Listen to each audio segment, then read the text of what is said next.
Welcome to the Heavy Spoilers Show. I'm your host Paul, aka your British Psycho, and in this video we're breaking down one of my favourite films. Based on the 1991 novel by Bret Easton Ellis, American Psycho delves into the surreal world of Patrick Bateman. Commenting on high society and consumerism, we see seemingly a big shot investment banker whose favourite hobby just so happens to be dishing out violence. While the novel was met with heavy backlash due to its very intense descriptive acts, the film was a massive success and the first big blockbuster to usher in the millennium. After next Friday, that is. The film made Christian Bale a leading man and would become the big break that kickstarted the rest of his career. Though he'd had success with Spielberg as a kid, this showed he could act as an adult and he plays one of the most famous killers ever put to screen. American Psycho is packed with hidden details, lots of nods to the book, and so many things to unpack. I will be doing the unrated version as well, which comes in this lovely package and I always love getting it out. We also have our Film Bros merch at the store below the video, including a moment inspired by this iconic film. There's lots of deals on there at the moment, so get yourself a shirt and look sick for the summer. Hey, Paul! Now we open the film to a flat white background and seemingly see as drops of blood begin falling to the sounds of a piano. The blood is then revealed to be just a sauce and we see a chef preparing a fancy meal. John Clayton's theme then kicks in and we're introduced to Patrick Bateman and his group of quote-unquote friends. Clayton's score for the movie is really good, and there's just something about this opening theme that I think sets the tone of the film. Beginning with just the short piano phrases as the blood drips over the white background, and then subverting us to reveal it's just the ingredients for a dish before crescending into this beautiful classical composition. It parallels the hollowness of the people in these high social circles where everything appears different to how it is. I also love how when we first enter the restaurant, how you can hear the sounds of people just stuffing their faces. They're breathing heavily between bites, and you can hear silverware clanking on plates. To me, this subtly shows the gluttonous nature of consumerism. This is further played into by the size of the dishes, and we later learn they cost $570, which plays into the absurdity of consumer culture and high society. Everyone's stuffing their face here as well.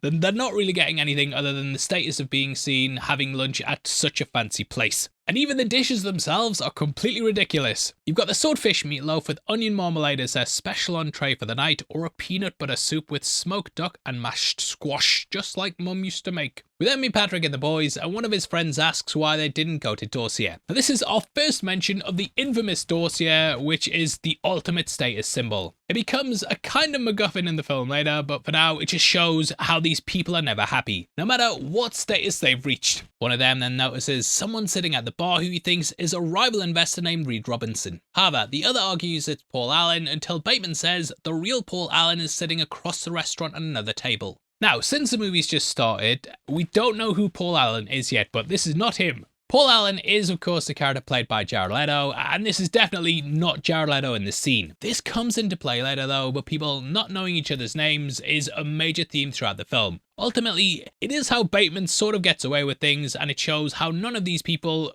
really care about each other at all. Almost no one outside of Patrick's immediate circle knows his name or anything about him besides him being an employee of Pierce & Pierce. This also applies to his friends, who don't really get introduced either because who they are just doesn't matter. But just for clarification, the two people here who Bateman's having lunch with are Bryce and McDermott. Another member of the crew joins them called Van Patten, who says they don't have a good bathroom to do coke in. McDermott then starts spouting off anti-Semitic comics about Paul Allen, however, Bateman quickly checks him. He asks what that has to do with anything and tells him to cool it with the anti-Semitism. This is a scene that plays out nearly word for word in the book, with many of the characters even wearing the same clothes that Patrick describes in great detail. I really love the introduction of Bateman's character though, as he's depicted as the more level-headed member of his circle, with Bryce even calling him the voice of reason. However, his correcting of McDermott doesn't come from a place of sincerity, but rather a place of maintaining his image of superiority. Patrick doesn't care about anti-Semitism, but a lot of people do. And by correcting McDermott, he's trying to imply a sort of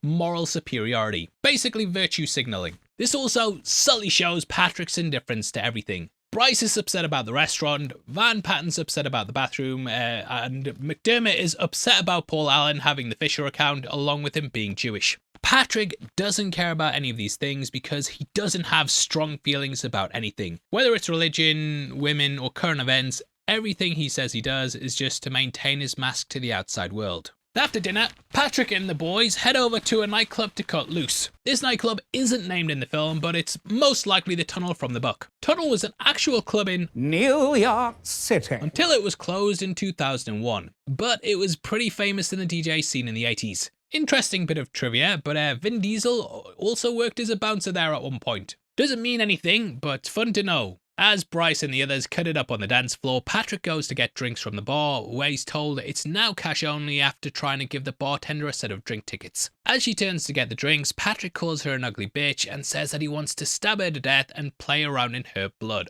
Oh, this is it's our first sign that something is seriously wrong with Patrick. However, it highlights how he's keeping it all in as the music drowns out his voice. Also, during this little slip, we only see him from the reflection in the mirror behind the bar. This symbolizes that the Patrick people see is only a reflection of what they want to see. His true dark self is kept hidden behind the facade. We then cut to the next day in Patrick Bateman's apartment, where we pan around the luxury high-rise. Everything is meticulously placed with art hanging on the walls and various other pieces scattered about the monochromatic space. Now, before going into Bateman's famous monologue, I want to take a moment to talk about his apartment and how it reveals a lot about who Patrick is. Production designer Gideon Ponte previously worked as an art dealer in New York and meticulously selected the pieces he felt should inhabit Bateman's sanctuary. Speaking about the look of Patrick's apartment, Ponte explained, "In fashion, it's all about the language of aspiration. American Psycho was trying to do something slightly more demented with that. Bateman's apartment was white, and typically in film, you never use white. You normally drop it down a couple of tones on the walls in order for the skin tones to read well. So that's why it's sort of jarring. It's not easy on the eye." Ponte also felt that nothing in the space should feel comfortable or lived in. He searched for decorations that were large enough to be surrounded by the empty space of the room. This included the vase above Patrick's bed, the chair with the insanely long back to fit in at the corner, or the telescope perfectly positioned in front of the window. I also feel like the all-white colour scheme could symbolize a white room from an insane asylum. When first entering the apartment, we're also met with a series of Alan McCullen's plaster surrogate paintings on the left wall. The plaster surrogates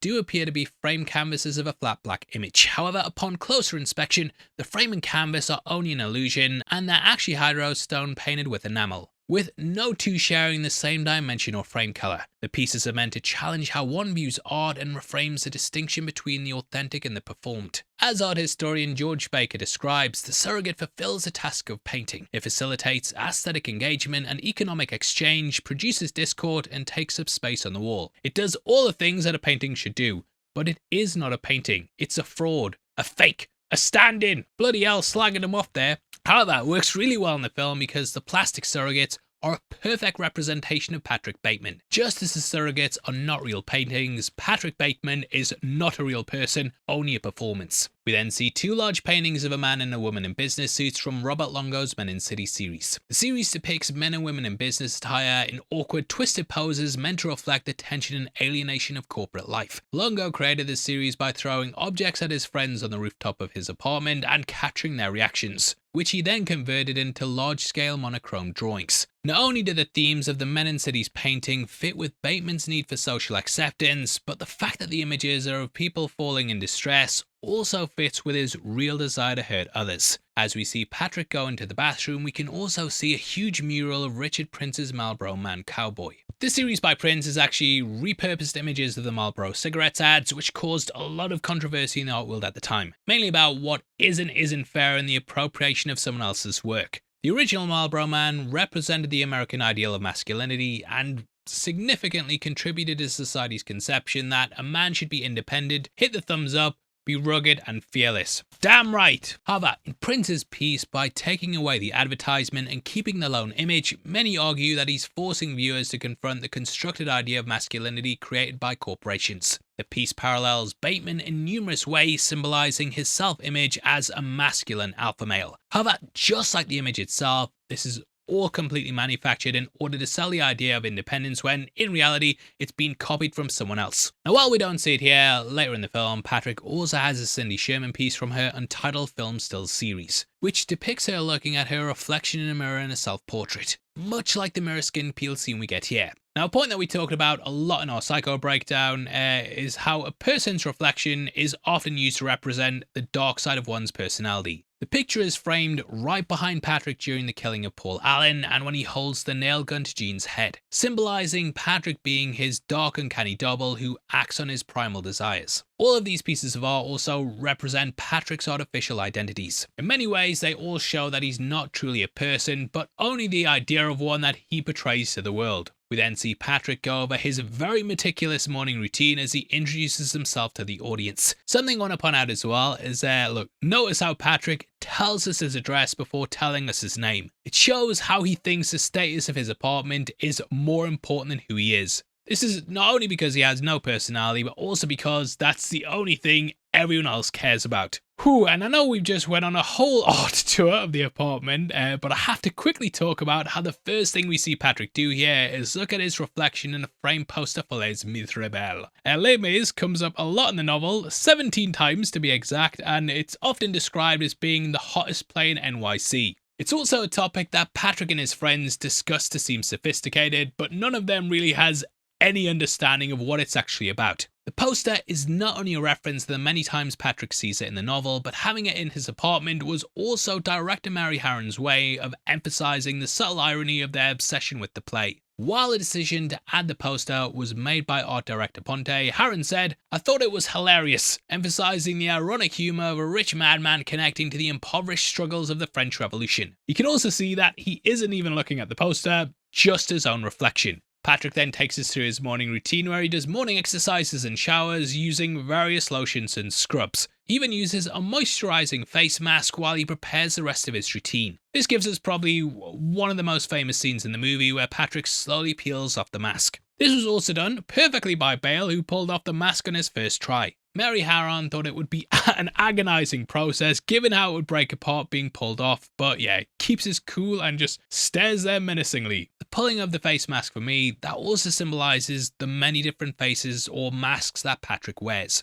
Throughout the movie, he's peeling back the layers and showing us who he truly is, which is kickstarted in this moment. Patrick then talks about how there's no real Patrick Bateman, only the idea of one. He's a fabrication, an aberration with a physical presence, but one that is simply not there. The lights are on, but no one's home basically. And while we don't know the full extent of his psychosis just yet, I love how Bateman just straight up tells us how messed up he is. All of Patrick's monologues also come directly from the novel, but they're presented in different orders to help fit the plot. A lot of them were cut out, including a section where he says how his conscience, pity, and hopes disappeared at Harvard, if it ever existed. Now, while this gives us a shred more info of why Patrick's the way he is, I'm glad Harron kept it out. I think not knowing much about him puts us into Patrick's headspace to experience these things through his perspective. Patrick doesn't understand or really care about who he is, so yeah, why should we? One line here as well isn't in the book, which I do think is really funny, is when Patrick's talking about his workout and he mentions he can do crunches and goes,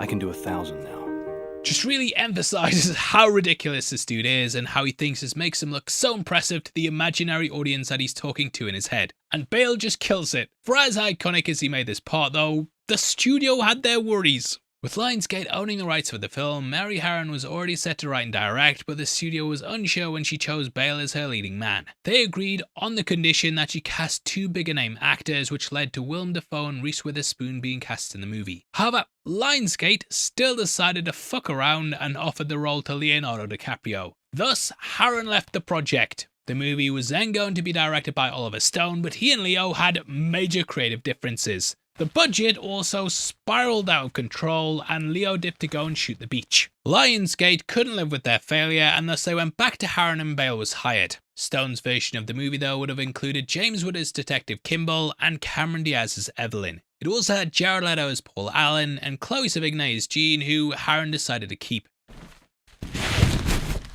Shit. Keep that in, yeah? These have just fallen over, fuck's sake.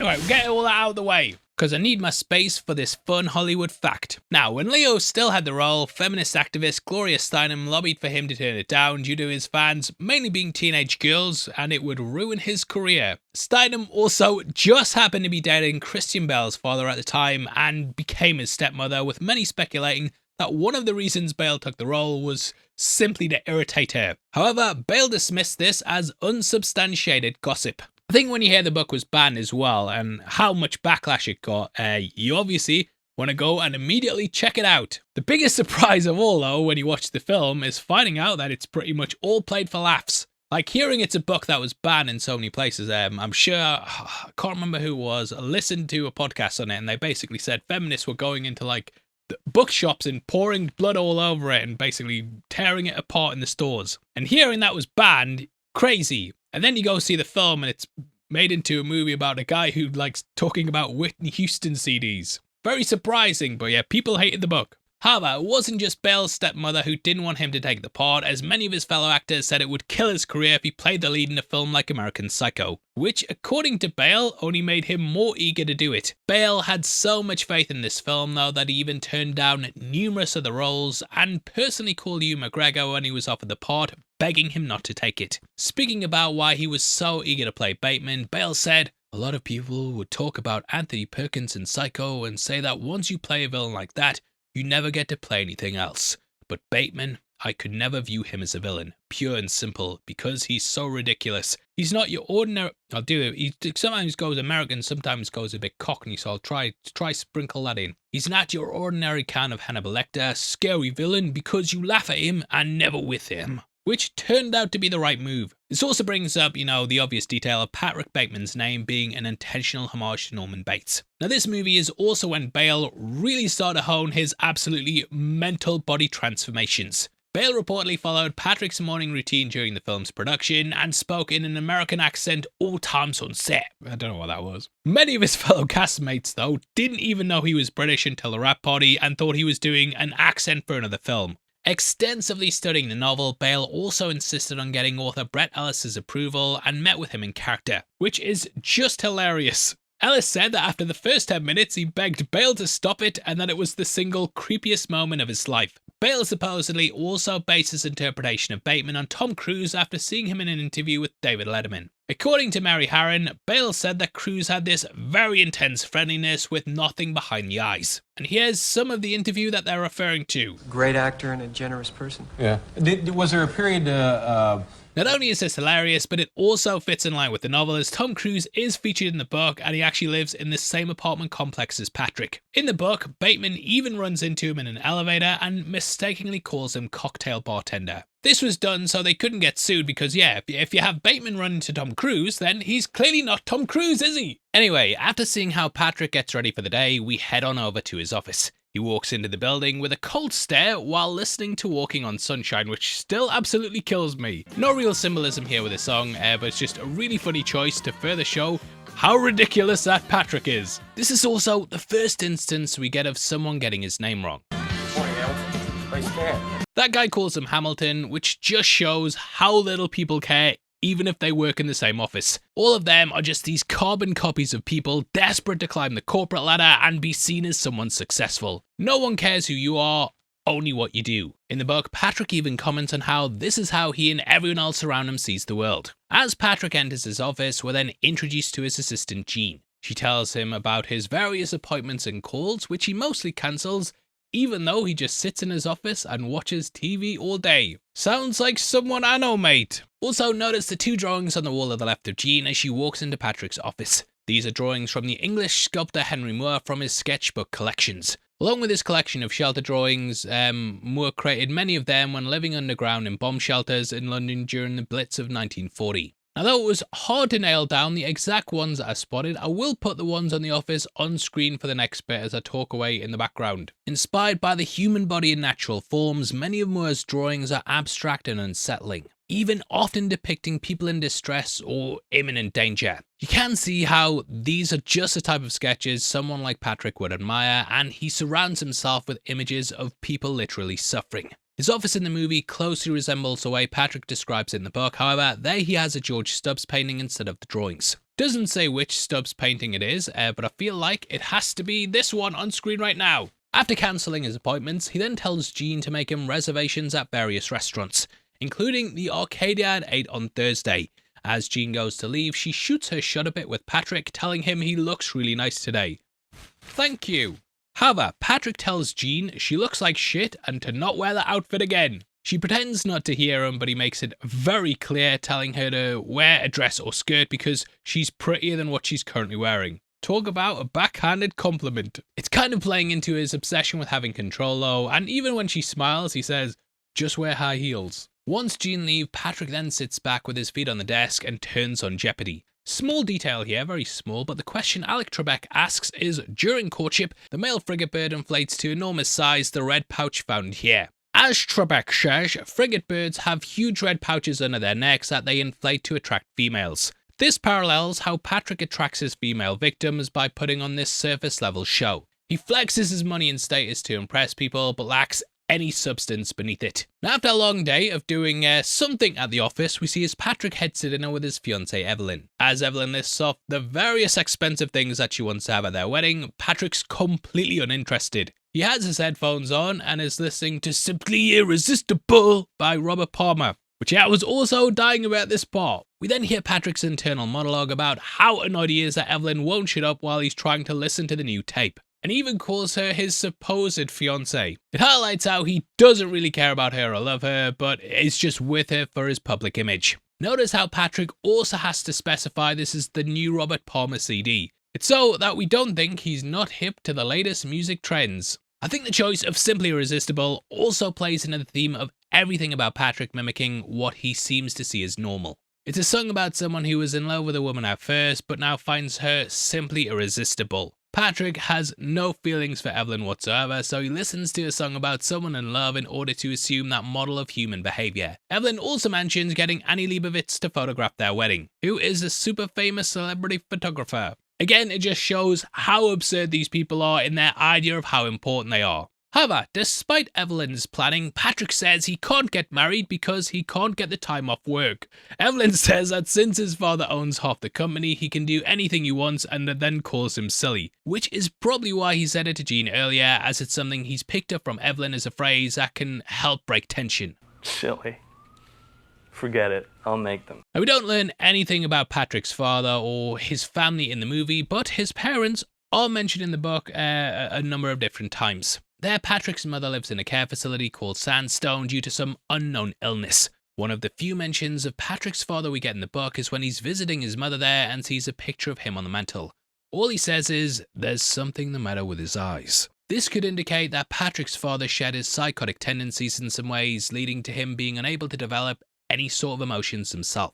There is the belief that CEOs share a lot of psychopathic traits, and it would explain how his dad got so high up. Another member of the Bateman family in the book, who's not included here, is also Patrick's brother Sean. He's actually the main character in Ellis's other novel, Rules of Attraction, and American Psycho is actually part of a semi-trilogy alongside that and Ellis's first novel, Less Than Zero. And all of his works share the same universe. In the book, Patrick and Sean meet for dinner as Sean gets a table at the famous Dorsia. Patrick is obviously desperate to be there, but Sean ups him by showing no interest in being there at all. Sean shows up 30 minutes late, orders the most expensive item on the menu, and then in the end doesn't even eat it. What do you mean? I think this interaction with Sean in the book though gives us a bit more insight into why Patrick's the way he is. Sean is entirely uninterested in any of the material things that Patrick's obsessed over. While Sean navigates life through his emotions, this is something Patrick has to manufacture. However, if you've read Rules of Attraction or seen the movie with James Van Der Beek, then you know that Sean has a lot of his own issues and they're really two sides of the same psycho coin. Bale was actually asked to reprise his role for a scene in Rules of Attraction, but he ended up declining and thus the part went to Casper Van Dien. However, the scene was ultimately cut, and if you watch it on YouTube, you can probably see why. What are you gonna do? Are you gonna get a job? Because I've spoken with your advisor. You're not gonna last another term at that place. In the end though, the only other thing that we know about Patrick's origins that sheds some light on how he became like this comes from a series of emails that we used in a viral marketing campaign for the film. In one of them, Patrick briefly mentions his childhood saying, "It's very hard to say no to your child. I was told either yes or my request was met with stony silence that I understood to mean no. There was not much communication growing up in the Bateman household, as it never existed in the first place. I never missed it.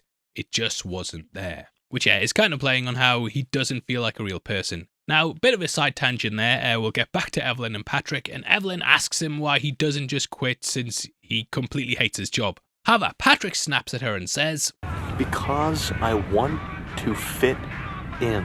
It's just another example of how everything Patrick does is to adhere to this image of conformity. This is also another line directly from the book, but there Patrick says it to his ex-girlfriend Bethany. Though she doesn't appear in the film per se, she does get referenced later on when Patrick's making his confessions to his lawyer. Patrick and Evelyn then make it to dinner at Escorts. Here they meet her cousin's boyfriend, Bryce, and Patrick's other friends from work. When entering the restaurant, we're also taken back to Patrick's internal monologue. I'm on the verge of tears by the time we arrive at Escorts, since I'm positive we won't have a decent table. Also, just the way they pronounce a space like Escorts does kill me a bit. I love these little insights into what Patrick's thinking though, as it's just always something hilarious and just shows us how ridiculous he is and what he sees as important.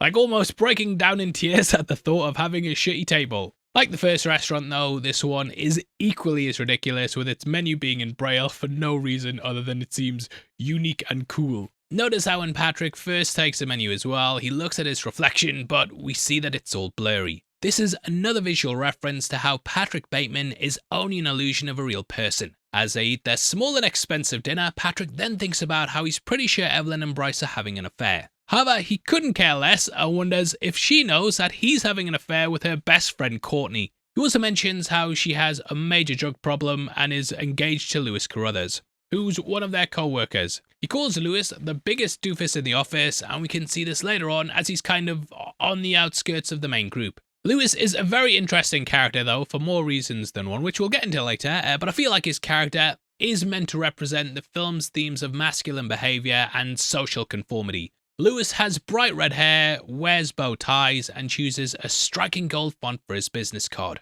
Patrick and the rest of the group think Lewis is odd because he dares to stand out amongst them. They all have the same haircut, wear the same clothes, and are basically all copies of each other. This actually bothers Patrick as well, as he's an affront to him wanting to fit in. The group then start discussing current events when Courtney asks if Soho's becoming too commercial.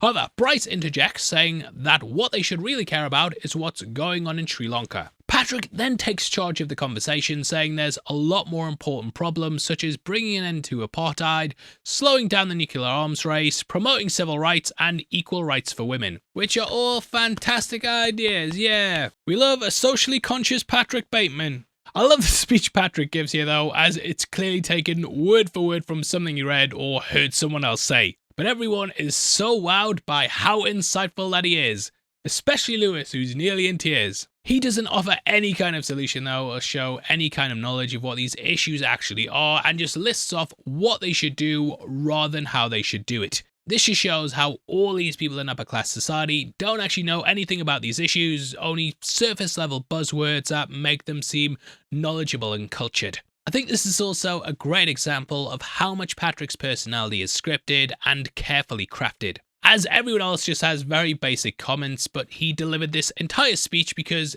he had prepared and rehearsed it. After he almost gives in to his impulses and attacks a woman, we then cut to him at the dry cleaners. I love the subtle tension of this scene though, as Patrick stares at the woman intensely before breaking into his smile, almost like you can see him calculating in his head if he's going to kill her. But we do get the impression that he is holding himself back. I do have another theory though, which we'll get into right in a bit. At the dry cleaners, Patrick's absolutely losing his shit because the workers use bleach on his expensive sheets, which you can see are covered in blood. While the woman screams back at him in Mandarin, he leans in closely to her and tells her he's going to kill her. This is the first time we really see Patrick's mask start to slip in public to the point that someone can hear. However, there's obviously the language barrier there. He also is smiling and putting on his corporate persona, so it hasn't fully dropped yet. Now this also shows how Patrick allows his true personality to come through when he's not interacting with his upper class group of friends. Patrick doesn't tell her he's going to kill her because he thinks she won't understand him. It's because he views these people as less than him.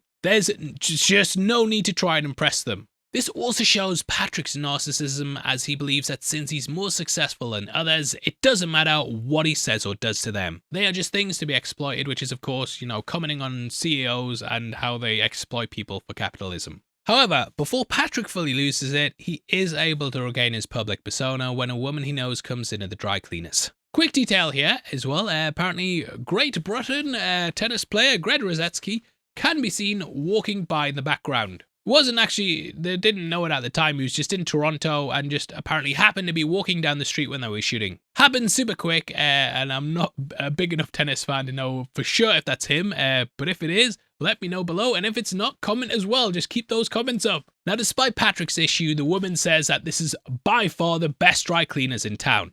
So Patrick asks if he can talk to them for him as he has to go and get lunch. Next Saturday? Sure.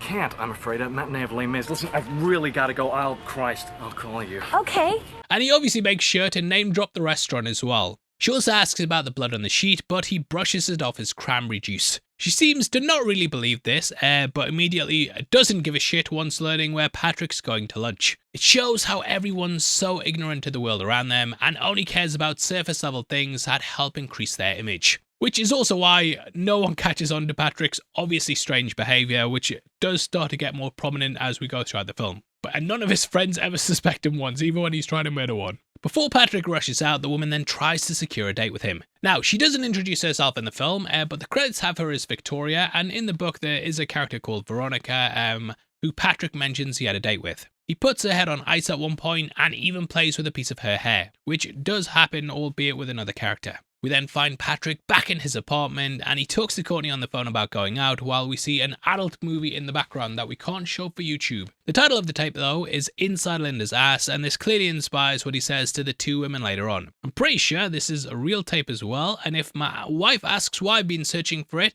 it was for research purposes on this video. Courtney also initially refuses this offer, but quickly changes her mind when Patrick mentions the infamous Dorsia. Patrick then calls Dorsia to get a table, but the guy just starts laughing hysterically, which is such a great moment as well. Yes, I know it's a little late, but is it possible to reserve a table for 2 at 8 or 8:30 perhaps?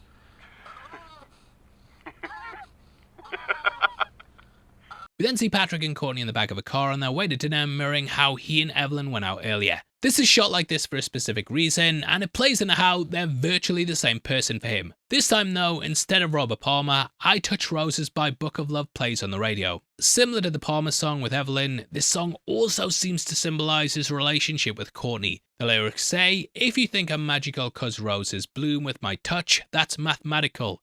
I think you're too much." Now this parallels how, while Patrick and Courtney and other women think Patrick's handsome, successful, and an all-rounded, totally nice person that always hits the thumbs up, it's all been designed by Patrick. Also, notice how when we enter the cab, you can see Courtney in the driver's face clearly, but Patrick's blurred. This further plays into the idea that Patrick is an abstract illusion. As Courtney passes out and mumbles nonsense, Patrick then thinks he sees Donald Trump's car and tells her to take more lithium. Now in the book, Patrick idolizes Trump and wants to be just like him. The Now Playing podcast brought up how, if they made the movie now, they'd probably be dropping all those references of Trump from the book, but back then, Trump didn't mean what he means today. And I'm pretty sure The Apprentice hadn't even been filmed then. But yeah, those references don't really get played up in the movie, but we do get one or two. Courtney then says she longs for children, which would add something meaningful to her life. However, she dozes off, and it represents how it's always just going to be a dream in this shallow and materialistic world. And she is a material girl. Now once at the restaurant, which is not Dorsia, Courtney's completely slumped over on the table. Patrick props her up and then tells her she'll have the peanut butter soup with smoked duck and mashed squash. New York Matinee called it a playful but mysterious little dish. As Patrick tells us. Courtney then goes back to sleep and Patrick smiles, content with himself about seeing in a fancy restaurant with a beautiful woman, despite her being completely blitzed out her mind, which again, no one seems to notice or care about. We then get back to the office where Patrick and the boys are all sitting in the conference room. Also love how no one's ever shown doing any actual work. But to be fair, watching TV is actual work, I must stress that. I think this movie though is saying these people don't actually do anything or contribute much to society, which what? Okay, well you better believe it. Lewis thanks Patrick for looking after Courtney and says how impressive it is that he took her out to Dorsia. He doesn't care Patrick's taking his girl out to dinner and doesn't read into it that anything else could be going on. He does love his suit though and then tries to touch it. Your compliment was sufficient, Lewis. This is a little hint to the reveal later of Lewis being in love with Patrick, just like his girl Courtney is. This is also when we're introduced to the infamous Paul Allen, who's handling the Fisher account. As Paul joins the groups, he calls Patrick Halberstrom, and Patrick doesn't end up correcting him. How about we hear from Patrick's inner thoughts how much this actually bothers him. He says Marcus Halberstrom's a dickhead, and while they have the same job, go to the same barber, and wear the same suits, he has a better haircut. Not only is it hilarious that Patrick still thinks he's better than Marcus, even though they're exactly the same, but also that Lewis is sitting right next to them and doesn't correct Paul either. He's just sitting in the background, fiddling around with a cigar box, completely oblivious. Also, notice how all of them except Lewis are wearing the exact same glasses, which are Oliver Peoples, which the book goes out of its way to specify. And I own a pair, mate. I felt like a fucking dickhead reading it. Paul also calls McDermott Baxter when he and Bryce walk into the room, and again, no one says anything. And even McDermott doesn't correct him. We then get what's probably the funniest scene in the movie. Paul gives Bryce his business card and flexes his reservation at Dorsia before leaving. Dorsia on Friday night, how do you swing that? Knowing he has something to do to reassert himself as the coolest guy in the room, Patrick then pulls out his business card to show it off to the group. Everyone looks impressed as Patrick boasts that the colour is bone and that the lettering is Cillian Rail. And I actually have the card here, and it is beautiful. Let's see Ryan Airy's business card. Van Patten's completely unimpressed though and slams his card down on the table. It looks exactly the same, except his is eggshell white with Romalian type font. I think I pronounced that right. They might have called me out, I'm a fake. The camera then closes in on Patrick's face and you can see just how upset he is as he breaks into a sweat. Just absolutely shatters him, especially when Bryce says he likes Van Patten's better. Then Bryce shows his off and everyone starts pulling out their cards. They're all basically trying to one-up each other in a card measuring contest, but again, they're all exactly the same with just slight changes in the shade of white. Impressive. Very nice. Now, they then pull out Paul Allen's card, and I love how everyone just looks really sheepish before they get it out, almost like they're embarrassed to still have theirs out. To me, this is the funniest part of the movie as the camera closes back in on Patrick, starting to sweat as he's almost having a mental breakdown at how much better Paul's card is. His hand's shaking as he grabs it for a closer look and then drops it before clenching his fist. And it's absolutely hilarious. According to co-star Josh Lucas as well, Bale had such control over his performance that he would break into a sweat at the exact same time every single take, which is absolutely insane, but I 100% believe it. It's just hilarious how much these small details and status just absolutely destroy Patrick, as it's the only thing he has or cares about at all. Not only are the cards identical in appearance, but they're also the exact same thing as well, with them all having the same position of vice president. They also all contain the same typo in the top right corner. It says mergers and acquisitions, with acquisitions being spelled wrong. Now this was actually a mistake by production designer Gideon Ponte, who is in fact dyslexic. I think leaving it in though just causes it to work a lot better, as it's the exact same mistake across every card and it just makes them seem even more similar. They're all the same person, all these shallow shells, I don't know if bone and eggshells, I don't know if that's playing on bodies and people and birds and stuff, but they're all exact copies. And yeah, this business card scene just completely cements that idea. The company being named Pierce & Pierce is also a reference to Bonfire of the Vanities. There, Tom Hanks' character works for Pierce & Pierce as well. Another fun behind the scenes fact too, the whoosh sound we hear as everyone opens their card cases is a slowed down version of a sword being drawn from its sheath, symbolizing how they are literally dueling with each other over these cards. We then cut to Patrick leaving the office as he comes across the homeless man Al. He approaches him and offers him some money and food, but asks why he doesn't just get a job. Why don't you get a job? If you're so hungry, why don't you get a job? Bateman has of course betrayed himself as someone willing to feed the hungry and help those in need, but here we see what he's really like. Al explains that he lost his job, but Patrick says he just has a negative attitude and that he will help him get his act together. Al thanks him over and over, saying he's a kind man, but Patrick just starts berating him. He tells him he smells like shit, never subscribes, and that they have nothing in common. So he takes out his briefcase, asks Al if he knows how much of a loser he is, and then brutally stabs him to death. And he also stomps on his dog as well, which fucking dickhead. but just a brutal scene. This is the scene though where the movie takes a drastic and abrupt turn, showing us for the first time just how unhinged Patrick is. I feel like this also builds off the earlier scenes of Patrick walking next to the woman after leaving work. We now know that Patrick carries a knife in his briefcase and prowls around at night looking for victims, meaning he may have even killed that girl earlier. Now this scene happens pretty much the exact same in the book, but it's a lot more brutal. In it, Patrick lingers at the scene for a while to laugh before getting into a taxi and going to McDonald's because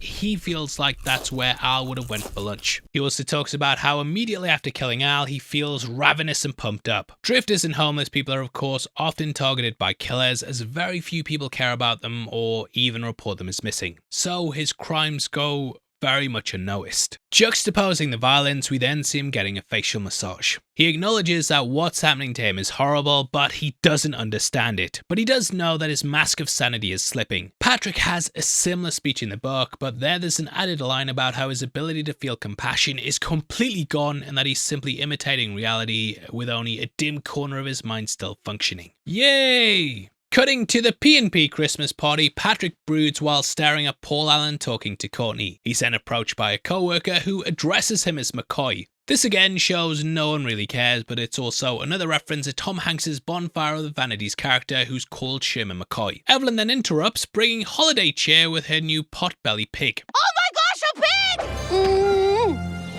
Everything is different now. Which Patrick is absolutely disgusted by. This is just another example of how ridiculous wealthy people are, and they buy exotic pets to just say they have them and purely for their image. Like Mike Tyson and his white tiger, or Cruella de Vil and all those dogs. Evelyn then tries to ask Patrick what he wants for Christmas, urging him to not say breast implants, but he ignores her and goes to approach Paul Allen. Marcus! You can also see the real Marcus looking around for who just called his name right behind Patrick. Patrick then invites Paul to dinner, which he agrees to on the condition that he brings his wife Celia, who is someone else's wife, you know what I mean. We then go straight into Patrick's dinner with Paul, where he walks in to find Alan complaining to the server about the menu. You can tell it's not the fancy establishment that he's used to, and this is our first clue that Patrick has other plans for Paul than just taking him out to impress him. In the book, Patrick chooses this restaurant because he knows most of the people he deals with will not be eating there. Paul Allen says they should have gone to Dorsia, but Patrick tries to act cool, saying that no one goes there anymore. He then pretends to see Ivana Trump, which is another reference to his obsession with them in the book. And also, Ivana Trump is something that British people, it means a lot of different things to British people. Ivana Trump. And I've on a toilet made out of solid gold, but it's just not in the cards now, is it? Now, he slips up by calling himself Patrick when trying to play it off as a mistake. But of course, Paul doesn't notice. As they eat their meal, we can also see Paul's getting hammered. During this, Patrick straight up tells him he likes to dissect girls and asks Paul if he knows he's utterly insane. However, Paul doesn't acknowledge this at all and just compliments him on his tan. Now, this is where the movie starts to become a bit more ambiguous, but I personally think he really said this to Paul and he's just so ignorant that he doesn't listen to anything he's saying. Evelyn then eventually comes up in the conversation and Paul says, Evelyn. Great ass. Goes out with that loser Patrick Bateman. What a dork. Bale's reaction kills me here, but I don't know how he should take it. Paul clearly doesn't know who Bateman really is, but clearly has this very negative view of him. We then head to Patrick's apartment, further showing how oblivious Paul is. He's sitting on a chair in the middle of the room with newspapers taped all around and all the furniture covered in sheets. Now, I'm no detective, but I think most people would immediately clock this as a murder room. To be fair though, the book does say how trashed that Paul is here, with Patrick saying that after their dinner, Paul was so drunk by the time that dinner is over that 1, I made him pay the check, which comes to $250, 2A, made him admit what a dumb son of a bitch he really is, and 3, get him back to my place where he makes himself another drink. He actually opens a bottle of Acia, which I thought I had hidden, which we can see sitting next to Paul on the floor. Among the magazines scattered on the floor, you can also see one from June 1987 announcing that Timothy Dalton will be the new James Bond. To be fair, maybe more of a heavy spoilers Easter egg than anything else. Patrick then brings out one of his new favourite CDs by Huey Lewis in the News. He rattles off a critique that sounds super rehearsed and almost like he's just speaking someone else's review. Patrick continues to spit out rap genius facts about the album, saying it has a new sheen of consummate professionalism while running to the bathroom to get a rain jacket and an axe. We also see him taking some kind of medication, which the movie leaves ambiguous. However, in the book, he says he takes 5 milligrams of Valium. Dude pops them like Tic Tacs in the book, along with some Xanax, but this is mostly left out of the movie. Patrick then moonwalks back into the room, still talking about Huey, and Paul asks him about the newspaper and if he has a dog. A chow or something, he says. This is another reference to the book in which Patrick buys Evelyn a chow puppy, who she names NutraSweet. I'm not sure if he kills the dog, as unfortunately he kills a lot of dogs in the book, but he does feed it a microwave jellyfish that he found on the beach. Well, the parts of it that he didn't eat himself. Oh, that's way worse. Yeah, quick warning for everyone as well who wants to check out the book after this video. It's very fucked up. Paul then notices the rain jacket and asks Patrick about it, but he just goes over to put on the Huey album and starts dancing around to his favourite track, which is Hip to Be Square. He explains that the lyrics are not just about the pleasures of conformity and the importance of trends, but a personal statement about the band itself. He then smashes the axe into Paul's head, imagining it's Ryan Airy. Strike any reservation in Dorsia now, you fucking stupid bastard! After hitting him a couple more times, Patrick then calmly takes off the rain jacket with his face covered in blood and then lights a cigar, admiring his work. In the book, his death happens, pretty much the same way, except there it doesn't have the Huey Lewis discussion. There, Patrick also forgets to take off the bloody raincoat and drives to Paul Allen's apartment with it on. He ends up burning it in the fireplace once he gets there, but yeah, they just cut that out of the movie, which doesn't matter either way, not really. Much of Patrick's analysis of Huey Lewis does come directly from the book, though, along with his later analysis of Whitney Houston and Genesis. But these monologues, they get their own chapters that end up following his killings. Harron purposely put them before, as it would help add more tension to the scenes before Patrick kills his victims, and also he'd be like, what the fuck's he talking about? Is he getting murdered? What's he going on about? She said that in her early life she had been a music critic, so she was always very amused by the music scenes, and it just popped into her head that they could turn them into monologues and basically have them happen right before he kills someone. And then every time he starts to talk about music, you'll kind of get scared and think that he is about to commit a murder. Harron also explained that this helped provide the movie with a lot more solid narrative than the book had. There, it's kind of free form, but this gives it more of a plot for the movie and a bit more momentum. She also said that Patrick's analysis of these albums also symbolizes his struggle with humanity, with Hip to Be Square being all about how conformity is better than individualism. This parallels how Patrick tries to convince himself that conforming to the capitalist and consumerist culture of the upper class is the only way he'll be happy. The book also doesn't have Patrick dancing during his killing of Paul Allen, which was improvised by Bale while shooting the scene. This is actually one of the parts of the movie that writer Bret Easton Ellis said he didn't like, but Mary Harron reportedly collapsed on the floor with laughter while shooting it, so they kept it in. We then see Patrick dragging Paul's body through the lobby of his apartment block. He leaves a trail of blood behind him and then walks past the doorman, who just looks up for a moment and sees it and shrugs it off. Because of course he does. No one in this movie gives a shit about anything. Patrick then makes it out of the building and shoves Paul in the trunk of a taxi, but if you look behind him, you can see that the trail of blood's now gone. Like I said before, this is when the movie starts to become a bit more ambiguous as to what's actually happening and what Patrick is seeing. We'll go more in depth about this at the end of the film, but I personally think the trail of blood vanishing is meant to put this idea in our minds that we shouldn't trust everything that we see moving forward. I don't think this is meant to imply that Patrick imagined killing Paul though, but rather to set us up for that being a possibility. However, Conformity Gate has made me start to question whether things are just continuity errors and not insane things going on behind the scenes. As Patrick puts Paul in the trunk, Lewis just so happens to be walking by and stops once seeing him. No, Lewis, it's not me. You're mistaken. And yeah, there's so many great one-liners in this movie, but it's even funnier when thinking that this probably could have worked on someone else. You can also see that Lewis is not with Courtney, once again showing how all of them cheat. Lewis then notices the bag and looks concerned, leaning in for a closer look, but then he just asks Patrick where he got it from. Absolutely oblivious that this is very clearly stuffed with a body. This again plays into the themes of the upper class ignorance though, and how they only care about surface level things, and refuse to look deeper. Where did you get that overnight bag? Jean-Paul Gaultier. Now this was originally going to be Comme des Garçons, but the company refused to allow one of their bags to be used to carry a body. Beyond that, there's also, the obvious retroactive connection to Bale's later role as Batman, with Bateman sound like Batman, and Jared Leto, of course, portrayed the Joker. This marks it as also one of the only times that Batman's killed the Joker, which everyone loves to point out in trivia. But Batman 89, mate, killed him there too. But yeah, I swear I've seen like a tweet about this every month for like years and years and years. I just wish it would stop because you're all fucking bots. A better connection though is Elizabeth calls Patrick Bateman Batman in the book, which is a funny coincidence as well. Patrick then goes to Paul Allen's apartment. We later learn that he put Paul's body in a bathtub of acid in Hell's Kitchen. Zooey mama! The book explains it's in an abandoned loft that Patrick had rented before going out to dinner with Paul. When entering the room, Patrick also says there's a moment of sheer panic. However, it's not over fear of getting caught, but because Paul has a much nicer, more expensive apartment than he does. The dude is so worked up about it that he has to physically calm down by going to the closet. Even though Patrick's gotten his revenge on Paul for being more successful, it's still not enough, and he knows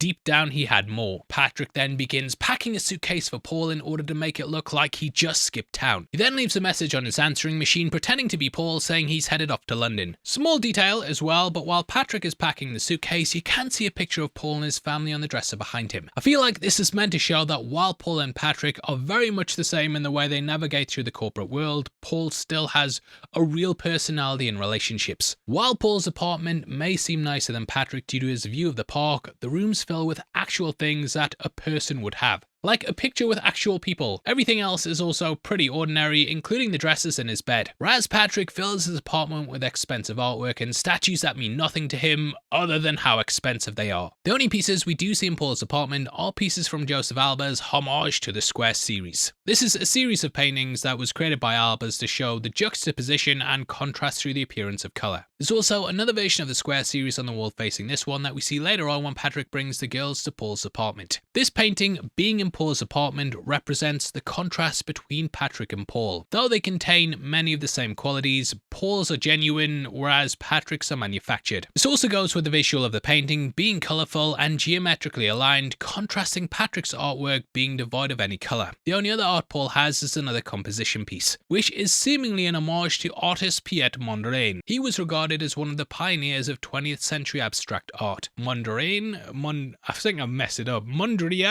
sought to capture the spirituality of art, with his work being described as utopian, focused on the search for universal values and also aesthetics, as opposed to the works by Longo and Moore that focus on people in distress and ambiguity. Another thing I want to point out is how Patrick's message as Paul sounds nothing like him, but Patrick's convinced he's just pulled off the perfect plan. Not only does this show Patrick's narcissism and how getting caught is not even a possibility in his mind, but also how he knows that no one will really care to question it. This emphasizes the moment in the book in a really great way, where we can see that his impression of Paul's terrible, whereas in the book we only have Patrick's word to go off. My voice sounds similar to Alan's, and to someone hearing it over the phone, probably identical. We then find Patrick back in his office as he sits behind his desk listening to Lady in Red. Like the other songs that Patrick's been seen listening to throughout the movie, this also seems to represent his mental state. The lyrics are, "The lady in red is dancing with me, cheek to cheek, there's nobody here, just you and me, it's where I want to be."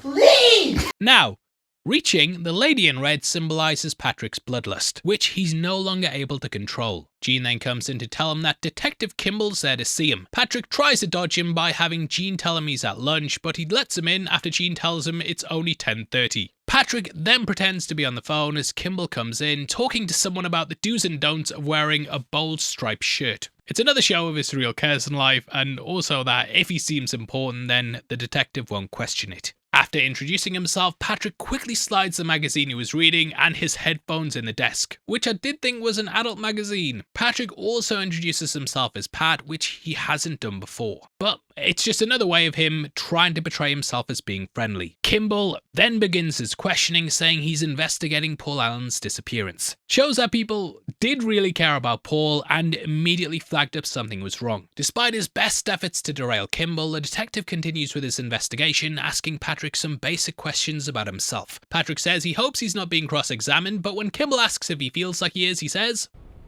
"No, not really." This sort of reminds me of Psycho, when Norman's talking to the private investigator and clearly being super suspicious, but in his mind he thinks he's the smartest person in the room. Patrick then asks if there's any suspects of fingerprints, and Kimbell mentions the message that Patrick left his Paul. Kimbell then says, Stephen Hughes Said he saw him at a restaurant there, but I checked it out, and what happened is he mistook a Herbert Ainsworth for Paulso. Which is important to remember. Patrick tries to get more information about the investigation, asking if they've brought in homicide, but Kimbell keeps his cards close to his chest and just talks about how strange it is that people just simply disappear.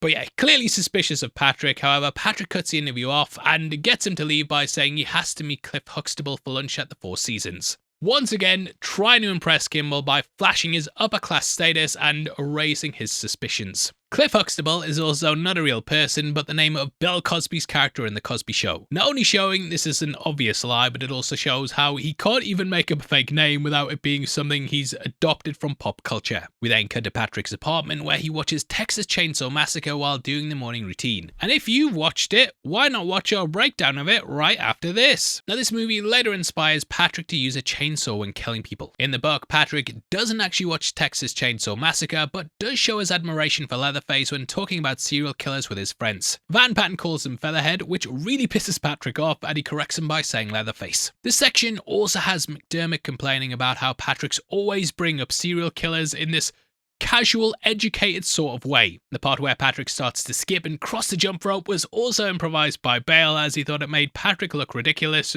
by basically having him jumping like a schoolgirl. That night, Patrick then picks up a sex worker and he calls for another girl while in the back of the car, stressing that she has to be blonde.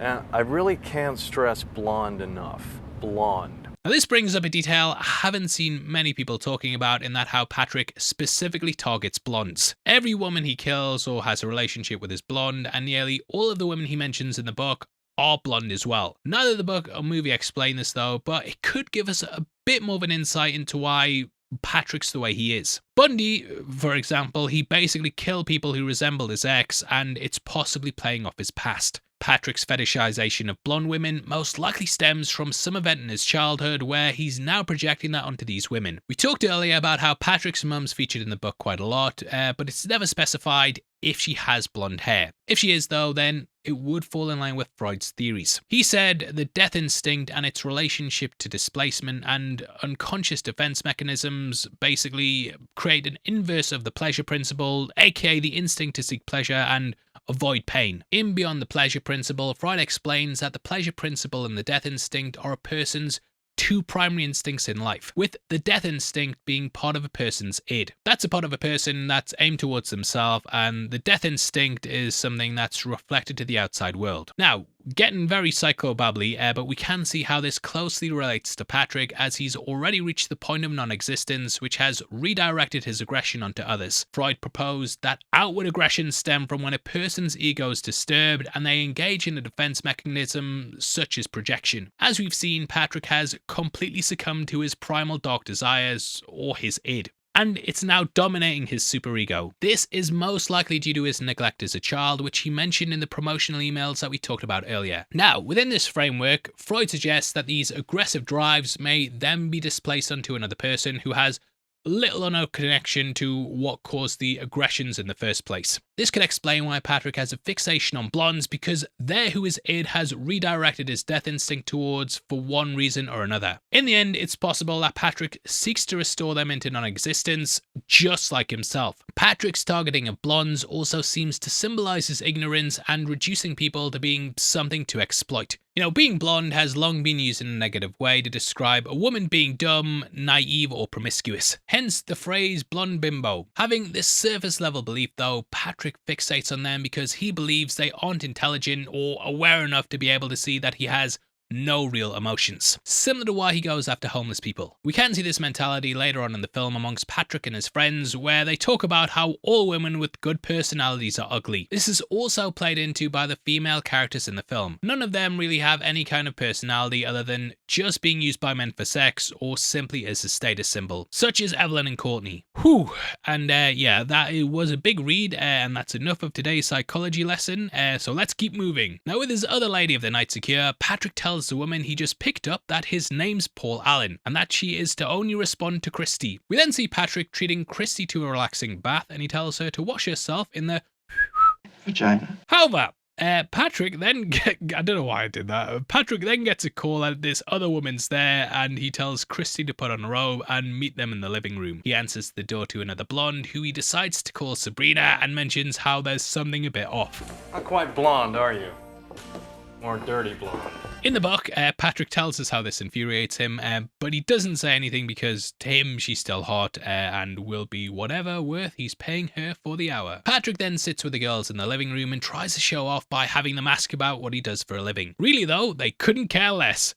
Which does bother the character because it's the only thing he has. It also makes them an opposite to the other women in his life who care more about the surface level things that he's also interested in. Also, notice the Warhol book on top of the stereo. Not a massive Easter egg, but this is a reference to Mary Harron's first film, Who Shot Andy Warhol. Patrick then puts on a Genesis CD and goes into another speech analysing the band while playing In Too Deep from their album Invisible Touch, which he says is the group's undisputed masterpiece. Patrick says that the album's a meditation on intangibility, symbolising how humanity and real human emotions are something he will never be able to have. Now, while it was their most successful record, the album was met with mixed reviews. Obviously, if you're hip and you're not interested in like commercialism, you're normally like, oh, it's the first album was the best, and then they kind of sold out. But because Patrick only cares about materialism and consumerism, he sees their biggest hit as being their best work. But yeah, in all the reviews, many saw Phil Collins as purposely taking away spotlight from the band. The Rough Guide to Rock describes the album as calculated and oddly emotionless, which does parallel with Patrick. Patrick also mentions how he thinks Phil Collins works best in the confines of the band and that his solo work is much too commercial, which further shows that he doesn't really have an understanding of the album, as it is known to be their most commercial and basically completely indistinguishable to a Phil Collins solo record. Patrick then directs the girls to take off their clothes and dance around while he sets up a camera and continues dissecting the album track by track. Patrick then changes the song to Susudio from Collins' solo album No Jacket Required. The following scene is him just having sex, but yeah, it's mainly Patrick looking at himself in the mirror, focusing on himself and not even really focusing on the girls that he's paid for this moment. And it of course further shows his narcissism. Now, after their trip to Shag City, we see them sleeping in bed together and Christie's hand falls onto his watch. Don't touch the watch. In the book, he specifies that it's a Rolex, but the company also refused to let their watches be worn by Bateman in the movie. Patrick then gets up and the girls start getting dressed to leave. However, he walks over to his drawer and opens it to reveal it's full of various tools such as a scalpel, scissors, a chisel, and a coat hanger. Dude, what's all that stuff you're grabbing? Tools!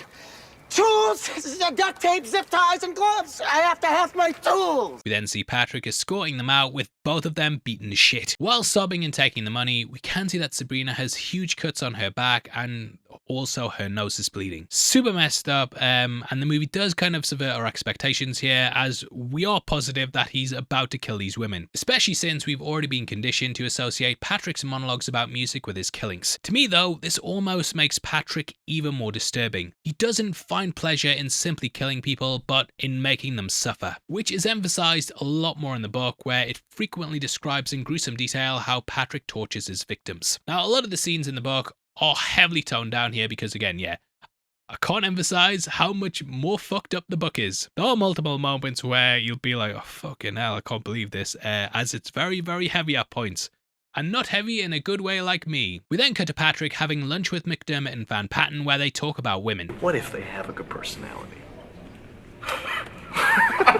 I know. There are no girls with good personalities. Good personality consists of a chick with a little hard body. Patrick tells them a quote about Ed Gein, who said, when I see a pretty girl walking down the street, I think two things. One part of me wants to take her out and talk to her, be real nice and sweet and treat her right. And what'd the other part of him think?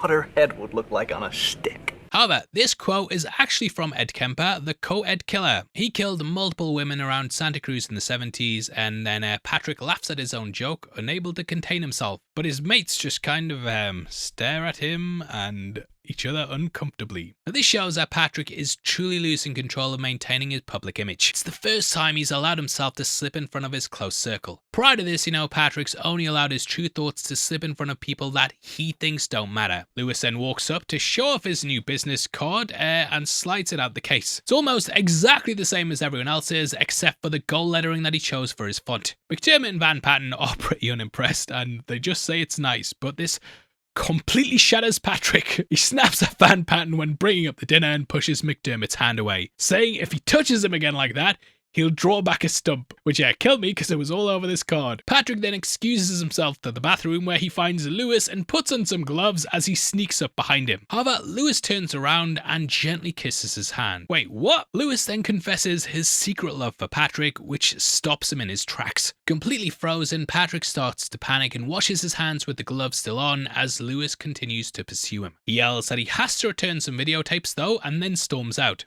I've got to return some videotapes.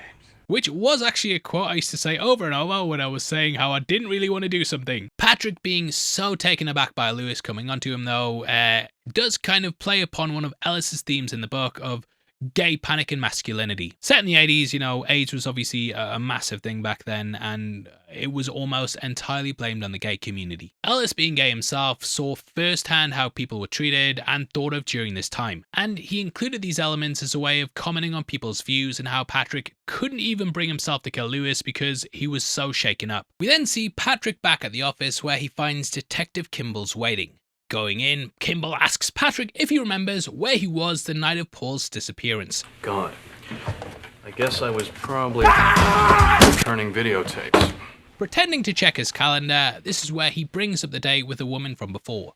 Kimbell then says that's not the information he has, and Patrick tries to recover by saying he could be wrong. He tells Kimbell that the last time he saw Paul was after they saw a musical. We'd gone to a new musical called Oh, Africa, Brave Africa. It was a laugh riot. Now, this is not a real musical, obviously, but it is a line directly from the book. However, Paul and Patrick do attend the U2 concert along with Louis and all of their wives, and he even thinks that Bono sings directly at him. Patrick then continues to shit the bed, switching back and forth between saying they had dinner at Orso's, then Pedaluna, then back to Orso's. Long day, bit scattered. However, Kimbell kind of just lets it go and invites Patrick to lunch in a week to nail things down. Now, before Kimbell goes to leave, he then takes out a copy of Huey Lewis in the News, which is obviously, you know, the same CD that Patrick killed Paul to. Hey, Paul!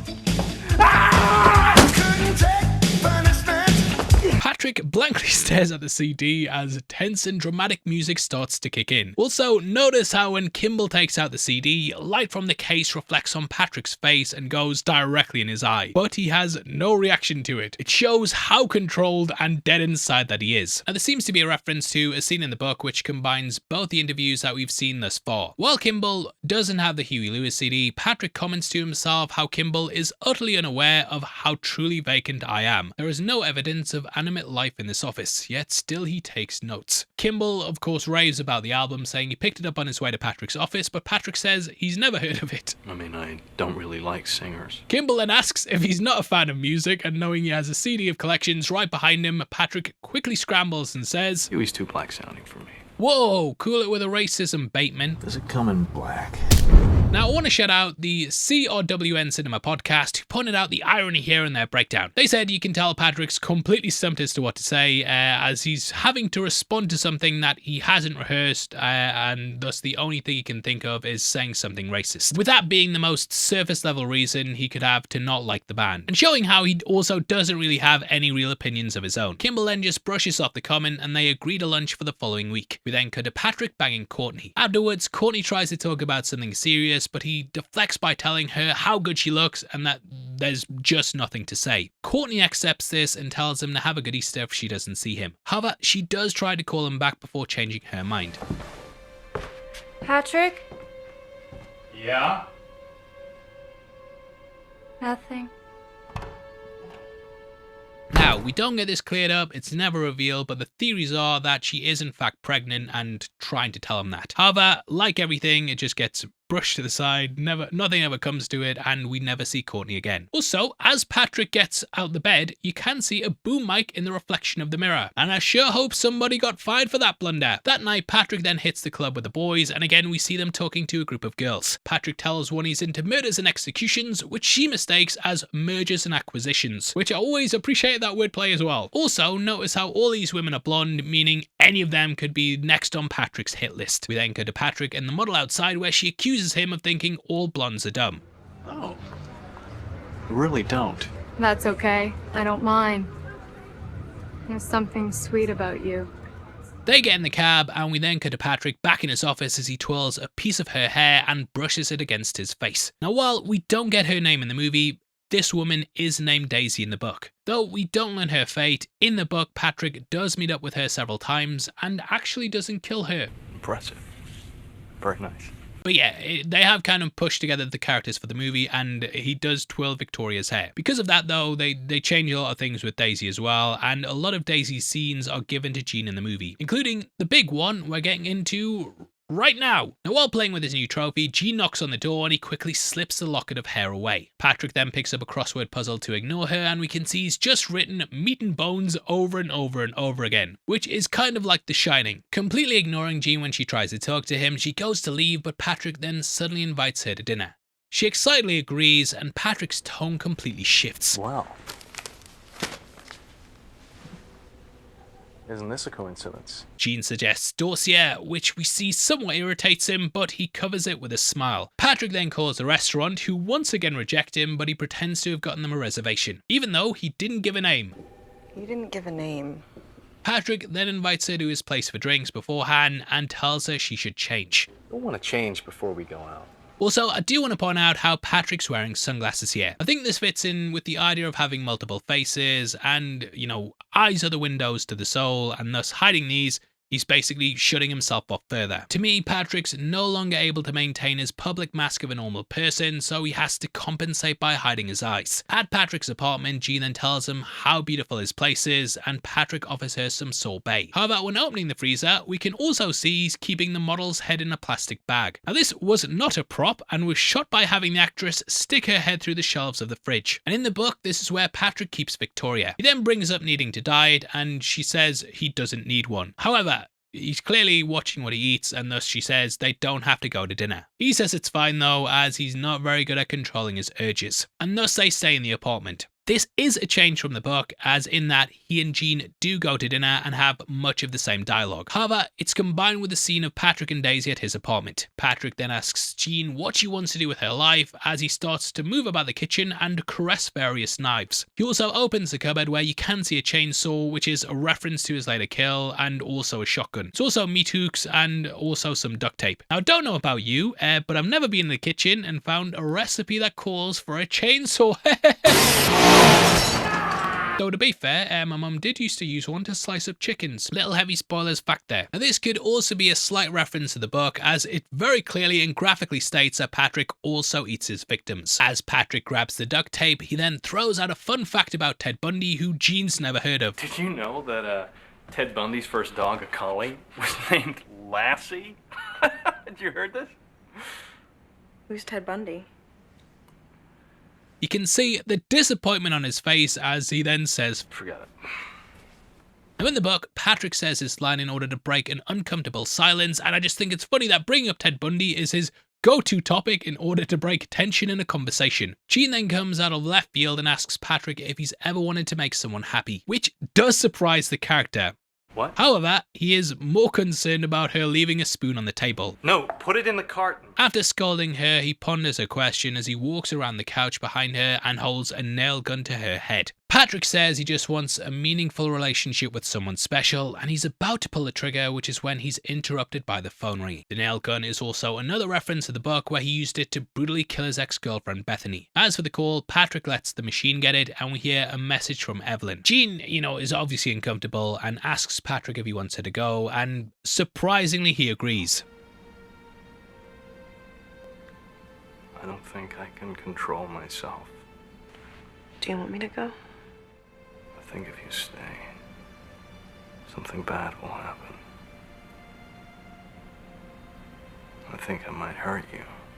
To Jean, it's obviously about her feelings, and thus she leaves narrowly escaping death. She's one of the few people to escape Patrick when he invites him over to die, and deep down, this may also be because Jean's the only person who asks a personal question about him. Her asking if he's ever wanted to make someone happy, it shows she's actually trying to get to know him rather than knowing what he possesses. Despite working for Patrick and P&P, Jean isn't entirely consumed by this surface level materialism like every other character. We can see this reflected not only in her crush on Patrick, but also in Patrick's comments about her outfit. Jean wears clothes that are modest and office appropriate because she doesn't put all of her value into this public performance like the others. Jean is also the only person in the entire film who asks Patrick a genuine question about himself. Now we do get a bit of an insight into Patrick's reaction to this in the book and how her question affects him, saying, "A flood of reality. I get an odd feeling that this is a crucial moment in my life, and I'm startled by the suddenness of what I guess passes for an epiphany. There is nothing of value I can offer her. For the first time, I see Jean as uninhibited. She seems stronger, less controllable, wanting to take me into a new and unfamiliar land. The dreaded uncertainty of a totally different world. I sense she wants to rearrange my life in a significant way.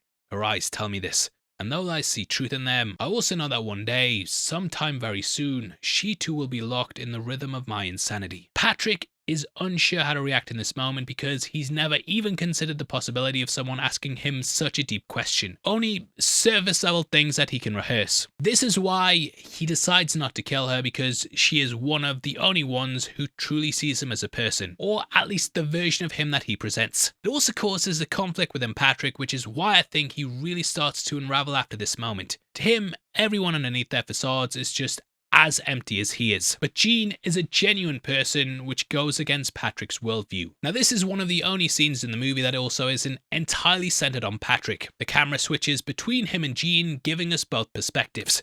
Harren did this because she believed if you spend too much time with the protagonist, you could end up being on their side. But framing Jean like this adds a different point of view. We then head over to another fancy restaurant where Patrick meets with Kimbell. As Kimbell begins his questioning, he puts salt on his steak, and you can see Patrick watching him do this.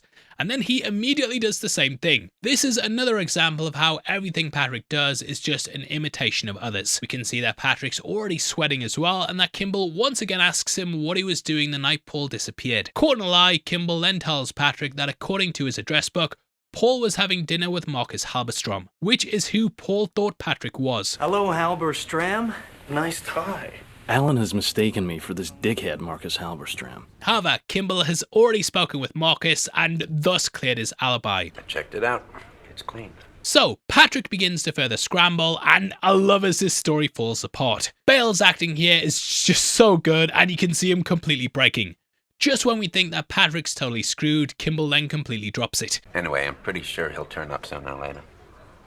I mean, to think that one of his friends killed him for no reason whatsoever would be too ridiculous. Isn't that right, Patrick? Try getting a reservation at Dorsia now, you fucking stupid bastard! Again, the 3 interviews with Kimbell are directly lifted from the novel, but all happen in the same scene. Harren very smartly split the scene up into 3 parts though, and during this she actually told Willem Dafoe to say every line completely differently. Every line they do a take where he's suspicious of Patrick, another where he doesn't suspect him at all, and the last as if he was slightly undecided. They then did the edit and put them all together, and this adds to the film's ambiguity and makes us question the events we're seeing and whether these are just things Patrick's imagining. Eerie. Really eerie. Now after successfully dodging Kimbell, Patrick roams the night once again and comes across Christy. Though shot the same, the mood of this scene compared to the last is completely different. Bale promises her it won't be like last time, and in a way he's right. Christy ends up becoming another one of his victims, and she reluctantly agrees once Patrick flashes the cash. However, she does pause for a brief moment before taking it. In the end though, she gets in the car, and this represents the corruptive aspects of materialism. If Christy, had have just refused the money, she could have walked away and lived, but her choice to disregard danger for personal gain traps her in Paul's consumerist world. Now this also plays into the idea of class consciousness and the contrast between the upper and lower classes. Unlike Patrick and the women he keeps around him, Christy is not part of the upper class society where money's just a prop. Now while she theoretically has a choice, her reality of life takes this choice away. This is a theme prevalent amongst wealthy society and similar to Patrick when he asks the homeless man why he doesn't just get a job. Why don't you get a job? If you're so hungry, why don't you get a job? It's easy for someone who has money or influence to tell someone what they should or shouldn't do, and you'll see millions of podcasts on this subject every day. However, the system is designed so that only a few can escape it, rather than the masses that they always tend to preach to. Now once in the car, Patrick gives her the same orders as before and tells her they're meeting with his friend Elizabeth. She's a very nice girl. Surprisingly, she's not another sex worker, but someone he actually knows amongst his wealthy circle. Taking her to Paul's apartment, Patrick spikes their champagne as Elizabeth rattles off about rich people stuff. Christy also says, "This is nicer than your other apartment." Oh, it's not that nice. Now, this is another reference to how Christy doesn't value the same things as Patrick and Elizabeth, and she views Paul's apartment as nicer because it has some semblance of a personality. Christy just kind of sits in the corner watching all this unfold as Elizabeth tries to call her drug dealer and keeps insisting that she knows Christy from somewhere. Patrick then proposes that Elizabeth and Christy get it on, and Elizabeth laughs and says she's not a lesbian. Not a lesbian? Why would you think I would be into that? Now this is a very meta Easter egg, as Guinevere Turner, who plays Elizabeth, is the co-writer of the film and is also gay in real life. And she wrote this joke as a sort of joke on herself. The song you can also hear playing in the background is Red Lights by Curiosity Killed the Cat. And it symbolises how Christy and Elizabeth's curiosity of Patrick is what will get them killed. Now while Christy and Elizabeth kiss, he goes into another speech about Whitney Houston's debut album. Did you know that Whitney Houston's debut LP, called simply Whitney Houston, had 4 #1 singles on it? Did you know that, Christy? You actually listen to Whitney Houston? You own a Whitney Houston CD? What have been what? Now he says it had 4 #1 singles, but actually, the album only had 3. Did you know that? Which is either a mistake or once again meant to show that Patrick's surface level knowledge of this just shows he keeps getting things wrong. Now while we can hear the song playing in the background, this is also actually London's Philharmonic Orchestra's version. Houston apparently was another one of those people who refused to have their stuff used in a movie about murdering women. What? But yeah, that seems to be a running theme throughout this video. And Patrick passionately talks about how the greatest love of all is one of the best and most powerful songs ever written about self-preservation and dignity. However, this is still a very surface level understanding of the song's lyrics, as the song centers around finding self-love and spreading it to others, which is of course something that Patrick's incapable of doing. So he misinterprets this as Houston hiding away and only depending on herself after being hurt by the world. Now this is even more apparent when Patrick says, "It's impossible in this world we live in to empathize with others. We can always empathize with ourselves." Showing that the idea of having empathy for someone else is impossible because of how he sees the world. It's an important message. Crucial, really.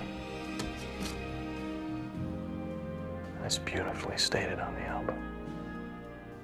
We then get to Patrick and Elizabeth having sex while Christy tries to slip out unnoticed. However, as she gets stressed, she hears Elizabeth's moans turn to screams and sees blood on the sheets. As Patrick snarls, he comes up from underneath with blood all over his face, and thus Christy just bolts. As she runs for the door, she accidentally opens a closet where she sees 2 other girls hanging there on coat racks. Now these were models that were hired on the day of shooting, but I do think that they're most likely supposed to be the woman that we saw at the traffic lights and then the woman at the dry cleaners. Chrissy then tries another door which turns out to be even worse, with body parts scattered everywhere and "Die Yuppie Scum" written on the wall. Yuppie was a popular term in the 80s that meant young urban professional, and it basically described people who were obsessed with material things and having financial success. Patrick and all of his friends are the very definition of a yuppie, so this message reflects his true feelings that he tries to suppress in order to conform with those around him. The body shown in the scene was also actually a cut-up body that was used in the film, but they repurposed it for the scene because yeah, they ran out of money trying to design fake corpses. The next body we see in the bathroom is also Guinevere Turner, who was just killed in the bedroom. The bodies scattered around the apartment is also a reference to Patrick's apartment in the book, which becomes increasingly cluttered with body parts and lots of gross shit, which is why he later uses Paul Allen's apartment instead. As Christy sees Patrick's house of horror, Patrick then runs into the hallway in nothing but tennis shoes and a revving chainsaw. Chasing Christy into the bathroom, he catches her and tries to take a bite out of her foot, but she kicks him in the face. Now this is another reference to Patrick's cannibalism in the book. Getting kicked in the face though, hurting the face, it infuriates Patrick and he says, "Not the face! You bitch, not the fucking face, you piece of bitch trash!" As image is the only thing he cares about. Chrissy then makes it out of the apartment and into the hallway where she screams and bangs on the door of everyone she passes. But no one comes to help her. Patrick then chases her with a chainsaw and into the stairwell. He then drops it and it's perfectly timed to hit Christy as she reaches the bottom, which also seems wildly unlikely. Now this to me is one of the most obscure parts of the film and can be read in multiple different ways. Now, one possible is that it's commenting on how the upper class ignorance exists rampant throughout this apartment complex, as no one's opening their door to basically go and investigate a woman in distress, especially with like chainsaw sounds in the background. It could also be meant to imply that this is not really happening and that this is all in Patrick's head. Now, Patrick does kill Christine Elizabeth in the book, but not with a chainsaw. This could also be an added element that's Harren's way of pointing us to this all being an illusion. Because yeah, it's absurd to think that someone could run around with a chainsaw,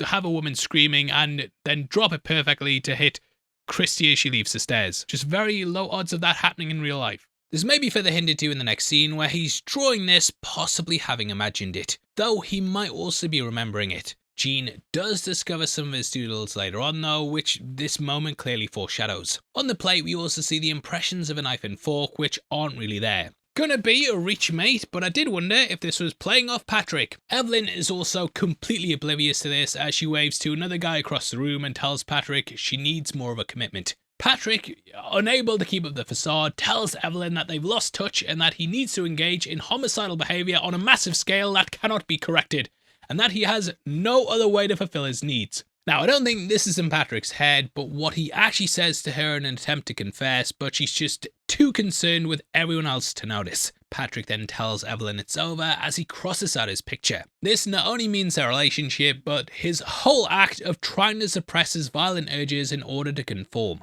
Evelyn tries to brush it off, but Patrick reiterates that he's serious and that they should no longer see each other. This confuses Evelyn, saying that they all share the same friends, so their breaking up wouldn't work. Showing how she doesn't really care about Patrick, but just that they're together and look good amongst the group. It's only when Patrick says she can have their friends that she realizes he's serious, as he's willing to give up a form of material status, which she values far above any emotional connection. Patrick then doubles down and Evelyn starts to cry and make a scene. Patrick tries to act like he's consoling her as everyone watches, but then leaves when she refuses to stop. I have to return some videotapes.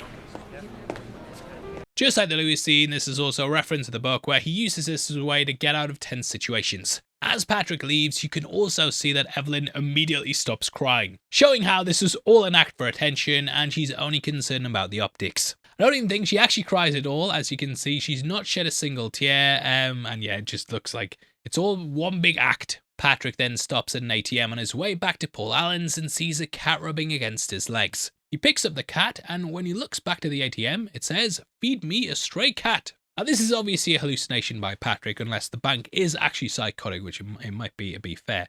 But it could also symbolize the corrupting aspect of capitalism in its most extreme form, in that people value profit over all else and are often willing to trade lives they deem insignificant in return for monetary gain. This is also exemplified by the people Patrick chooses to target. It's also just insane how Patrick actually tries to put the cat in the money slot before taking out a gun to shoot it. However, an old woman sees what he's about to do and he shoots her instead. Patrick then hears a police siren and rushes to steal a car, but he finds them all locked. Obviously, the alarms all go off though, and this further points the police towards him. Things then culminate in a shootout and their car bursts into flames. Now, this is most likely a hallucination by Patrick, with the car exploding like it's some part of an action movie. This scene in the book also has Patrick commenting to himself how he doesn't understand why they'd be coming after him over just killing a saxophonist, further showing how he truly feels the death of those he deems insignificant simply do not matter. "I have no idea what I've done to increase my chances of getting caught. I've shot a saxophonist, who was probably a mime too. For that I get this." Patrick then sprints into a nearby apartment complex and shoots the doorman after he calls him Mr. Smith. I think he's just tired of people not knowing who he is, and it's finally getting to him that no one really knows him. Running out the building past the elevators, a janitor then comes out as Patrick goes through the revolving doors. However, he continues to run all the way around in order to shoot him as well, which is another ace John Wick style shot from Bateman there. Maybe not. Patrick then makes it to P&P where he approaches the security guard and reaches into his coat like a madman. However, he pulls out a pen to sign in. Now, these locations all look extremely similar as well, and you could easily get them confused. I did even wonder if they were in fact the same place, and it just highlights how he's losing his grip on reality. This is where Patrick then makes a call and confesses to several murders. A lot of these murders also happen in the book, but yeah, if you read it, you'll know you could probably see they were far too violent to be adapted into the movie. Now, he also estimates that he's killed around 20 to 40 people. In the book, though, Patrick goes so far as saying he's probably done about 100 murders. Patrick also admits here that he doesn't think he'll get away this time and that he's pretty sick, which is not in the book. I think it's meant to show, though, Patrick coming to terms and understanding what he is for the first time as he's completely dropped his facade of normality. This scene reportedly also took 14 takes because Bell's performance kept getting better and better each time while he was hyped up on cappuccinos, which is also probably how he was able to sweat so much here. The dude's a fucking puddle. In the morning, we then find Patrick back in his own apartment going through his typical routine like nothing bad's happened. While getting dressed, Patrick's also shown wearing red boxers. This contrasts the tighty whities he was wearing the first time we saw him do this routine, and this symbolises how the bloodlust has now fully consumed him. We also see Patrick walk past an exit sign on his way to Paul Allen's apartment, which possibly represents how we believe Patrick has successfully gotten away with it. Patrick then puts on a surgical mask as he enters Paul's home, expecting to find the horrifying scene he left there. However, it's all been cleared up and the apartment has been put up for sale. Completely shocked, Patrick then checks the rooms before he's approached by the realtor. She asks if he's her 2 o'clock appointment, and noticing his expression quickly shifts and that he's checking the closet, she starts to ask if he saw the ad in the Times for the home. Patrick says yes, to which she reveals there wasn't one. Bullshit. Which of course catches him in the lie. The woman then tells him he should leave, and Patrick says he wants to know what happened here. However, the woman just asks him to not make any trouble and coldly reiterates that she thinks he should go. He backs out, and to me this is like the most mysterious part of the film, and I'm not really sure how to read it. I have seen some takes that he's a burglar or someone breaking in and she simply caught him but doesn't want to mess up her job and just asks him to leave. Which is a read you can take, and there's also the other obvious answer, which is that he hallucinated all of the murders. However, I do think it goes a bit deeper than that. Notice how the woman doesn't blink once during this entire confrontation and is the only person we've seen in the movie to treat him with any suspicion, despite not knowing anything about him. If this is not a hallucination, it could possibly indicate that the woman cleaned up the apartment herself in order to go and sell it, and basically comment on how capitalism often looks over things in order to make money. I think if you saw someone like this, if you'd clean up the bodies yourself, you'd instantly conclude that this is the guy who did it. This is also potentially a reason why she doesn't question him, but just tells him to leave and not make any trouble. Basically, she covers both their asses because, yeah, selling an apartment where there'd been like 20 to 40 murders potentially would cause a lot of shit and lower the value. And in this capitalist world, that money's all you care about. So yeah, it may sound like a stretch, yeah, but if it's the case, then it would fit into the movie's themes of the wealthy being indifferent to the lives of those they see as less than them. She may also have been willing to look the other way and exploit their suffering for her own gain. She's dressed in a fancy outfit and is covered in gold jewelry, so she is likely in the same class as Patrick. Another interesting read is that the scene in the book even implies she may be a fellow nutcase, which is why she can recognize it in Patrick. During the scene while she stares at him, Patrick comments, "We stare at each other endlessly. I'm convinced she senses I'm about to say something. I've seen this look on someone's face before. Was it in a club? A victim's expression? Had it appeared on a movie screen recently? Or had I seen it in the mirror?" The book also lists her name as Mrs. Wolf, which could be a play on the phrase, "a wolf in sheep's clothing." If that is the read, and yeah, it might not be, but I think it might be, her wearing the mask of sanity to hide her true nature, of course, mirrors Patrick perfectly. This scene is obviously intended to confuse us though, and yeah, there's no clear answer, so if you have another read on it, I would absolutely love to hear it. Leaving Paul's apartment and questioning his sanity, Patrick makes his way to a phone booth and calls Jean. The book describes that he was in such a panic that he didn't even know who he was ringing until she answered the phone. Patrick pleads with her that he needs help, but she just starts listing off his calls and he calls her a dumb bitch before accepting that he's gonna get caught for the things he's done. Concerned by this, she then goes to his office and finds the doodles of his murders. These drawings are not only references to his other killings in the book, but they also show what Patrick did to some of the other victims victims off camera. This is also the only scene in the movie that doesn't include Patrick, leaving us entirely in Jean's perspective. Now, while this didn't happen in the source material, Jean is the only person in the movie who realizes that Patrick's a murderer, despite all the other instances where he slipped up or straight up confessed to other people. Just as she asks Patrick a genuine question, this seems to show that Jean's the only person who isn't consumed by all the materialism and greed. She recognizes a person's qualities rather than what they present at face value, and thus can see the real him. Still going completely mad, Patrick then finds himself at a restaurant where his friends are having lunch and he joins them at their table. Patrick tries to put his fake persona on again as they talk about dinner, saying he won't go anywhere without a reservation, but we can see he can't even maintain his usual plastic smile. Patrick then notices his lawyer Harold, who he made the confession to, and he asks if he got his message. Jesus, yes, that was hilarious. That was you, wasn't it? He goes on to say the idea of Bateman killing those girls and Paul Allen is rich, and then calls him Patrick Davis, revealing he has no idea who he is. Harold then notices someone else and goes to leave, but Patrick stops him, asking him what the hell he's talking about. Thinking he's Davis, Harold says the joke is good, but the one flaw is that Bateman's such a boring, spineless, lightweight dork, and that if he were to have said Bryson McDermott, it would have been believable. And you can see Patrick absolutely boiling at this point, like Looney Tunes steam coming out his ears. Harold then goes to leave again, but Patrick tells him to stop and whispers that he did really kill Paul and that he is Patrick Bateman. Trembling, Patrick tells him that he cut Paul's head off and the whole message was true. The humour has now completely left Harold's face, and Patrick says desperately, "Don't you know who I am?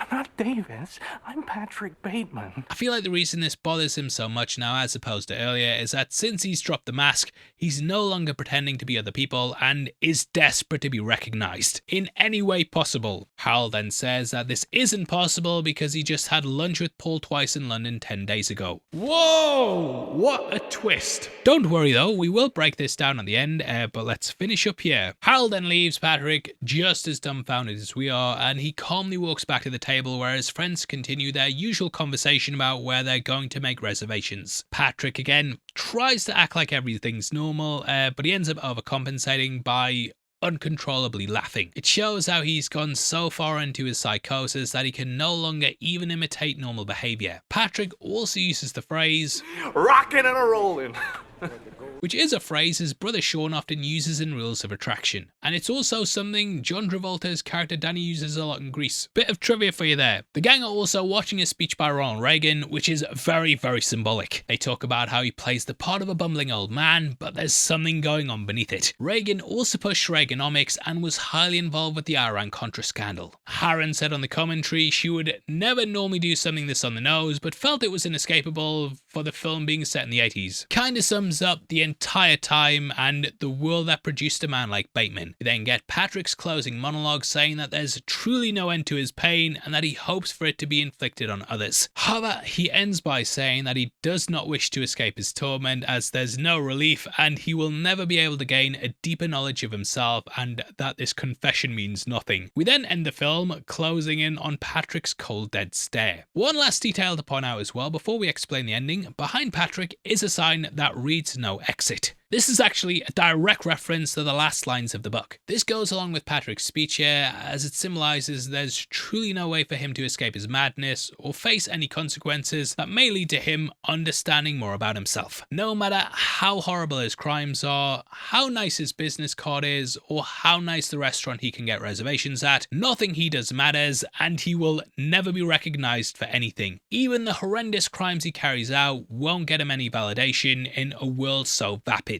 This traps him in this cycle of violence and consumerism that he's never gonna escape from. Patrick, in the end, is meaningless, and in the end, he's left no mark or anything people recognise or credit him for. People don't even know his name, and you have to question whether he even exists as well. People have confused him with other people constantly, and even his crimes go unnoticed, but I do have another read. Okay, so now we've made it through the movie, let's break down the Paul Allen twist. Like we mentioned, a lot of the movie in the book is purposely ambiguous. Given this, the ending is open to interpretation, but I will make my case as to why Patrick really did kill Paul, along with everyone else shown in the film. To begin though, let's go back to the very first scene where Patrick and the boys have dinner. One of the first pieces of information the film gives us is that they all have no idea what Paul Allen looks like. Next, let's flash forward to Patrick's first interview with Kimbell. Kimbell said he received a report that Paul was spotted at a restaurant in London, but when he dug into it, he found it was actually Hubert Ainsworth. Now, back to the last scene with Harold, who says he had lunch with Paul twice in London, which we now know was likely Hubert. We also know that people calling people by different names and not acknowledging it doesn't just apply to Patrick, as Paul calls McDermott Baxter. No one knows or cares about each other beside their surface level things like their business cards, so Harold most likely had lunch with Hubert thinking it was Paul Allen. And there you have it. Patrick Bateman killed Paul Allen. Confirmed in a way. Now, director Mary Harron also heavily alludes to this, but doesn't outright confirm it. She said, "One thing I think is a failure on my part is that people come out of this film thinking that it's all a dream, and I never intended that. All I wanted was for it to be ambiguous in the way the book was. I think it's a failing of mine in the final scene where I got the emphasis wrong because I should have left it just more open-ended. Without wanting to give the plot away, it makes it seem like it's all in his head, and as far as I'm concerned, it's not. The emphasis she's referring to is also no doubt Harold's lunch with Paul, but Harron also says that while she doesn't think that everything happened, it's up for people to decide themselves." And I'm guessing that she's referring to like the car explosion scene there. But yeah, she's also said she's fine with people believing it's all in Patrick's head if that makes the movie better for them. For me though, I do believe that Patrick killed all those people in the film, and it's only the most outlandish moments like the cash machine that was all in his head. The chainsaw as well, I'm not sure if that happened, and I think that most likely extends from his admiration of Leatherface. But I do think he actually killed everyone, with the possible exception being the police, which are part of his hallucination of blowing up the car. But there you have it. That's my take on the ending, which I am an expert on, and this is my channel, so you have to believe it. But I would like to hear your thoughts on this reveal in the comments, as there's so many different ways to take it. In the end though, we got through it, and American Psycho is one of those films I think's only gotten better with age. I think it's still one of Christian Bale's best performances, and its social commentary has unfortunately only become more relevant in the 25 years since its release. Along with being shocking and brutal, the film's also hilarious, making it a bit more of a comedy. I think this gives it rewatchability though that most horror movies lack. The first time I saw it, I remember I completely hated it because I didn't understand that it was meant to be a farce. To be fair, I was like 12 years old as well. Now though, every time I watch this movie, I find another subtle line or reaction that's just so funny. So yeah, absolute banger, and I hope you've enjoyed this video as much as Patrick enjoys Huey Lewis in the News. Did you know as well that members of the channel also get early access to videos just like this every single week, and if you want a big breakdown, then it's just 99 cents a month. Really makes a massive difference at the channel, you know, hopefully that's not a life-changing amount to you. If you dropped it on the floor, I'm hoping you wouldn't notice it, and that's why we've set it that low. But if a lot of you guys do it, it means so much to us. It means we can just keep doing these big breakdowns where we go as in-depth as we can on either a book or film, or sometimes even both. But yeah, thank you for all your support, it means a lot. And if you want something else to watch, guess what? Video on screen right now. We've got another really in-depth breakdown. We are currently working on our In the Mouth of Madness video, and then we're also going to do Night of the Living Dead. We did put a poll out for members. They chose this, so congratulations guys, you won. And then lots of comments said In the Mouth of Madness. And though Night of the Living Dead did win the poll, I think the comments also kind of made me want to break down that. So yeah, we're gonna do them all. And don't say Kevin's spoilers, don't give you an out. Anyway, with that out of the way, thank you for sitting through the video. I've been your host Paul, you've been the best, and I'll see you next time. Take care, peace.